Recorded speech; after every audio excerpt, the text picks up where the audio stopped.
Мария Петровна, здравствуйте. Вот вы смотрите телевизор, там показывают кого? Бурдина, да? Да. Это ваш брат? Михаил Бурдин. Это двоюродный брат мой. Угу. Похож на вашего отца, да? Очень похож. И ростом маленький. Да, как ваша семья, да? Ну да. Я отца, а у нас материнская порода очень высокие. Мария Петровна, расскажите, пожалуйста, в какой деревне вы родились? Но Пас? сейчас... Ой. Но Пасвомин и называется. Пасвомин, это где-то... Покоми Паслетчем называлось Паслетчем. Это 8 километров от Богородска. Богородска, да. Угу.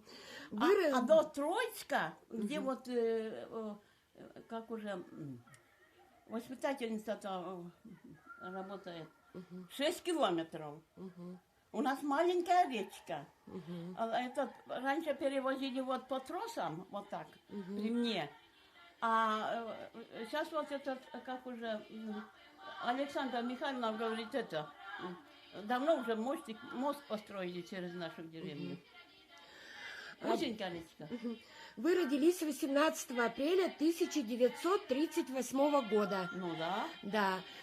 Во время войны вы находились в этой деревне. Ну, конечно. Так.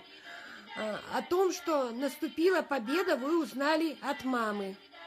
Да, от людей, от мамы, вот откуда-то она слышала. У нас деревня маленькая, а кто-то уже она.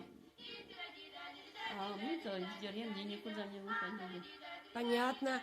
А послевоенное время было тяжелым? Но как же? Голодные, холодные, разутые, раздетые были.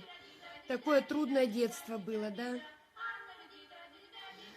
А вот прежде чем поселиться в поселке Трехозерка, вы жили в Алешино. В Алешино я перешла. Вот я и сказала, на этом тарантасе меня привезли на машине. Один единственный водитель был, которого звали Моторин. Фамилия, да? Это фамилия, а имя не знаю. Ага.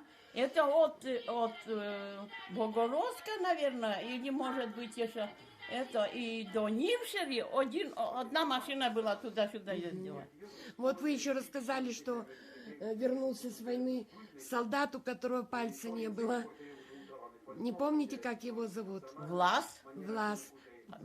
Палец он повредил, да, во время боя. И приехал его... Вот большого пальца у него не стало. Заражать это самое оружие, говорит, заражать не может быстро. И его демобилизовали. Понятно. Раньше он пришел. А в Трехозерку как попали? А в Трехозерку я так, и это самое, как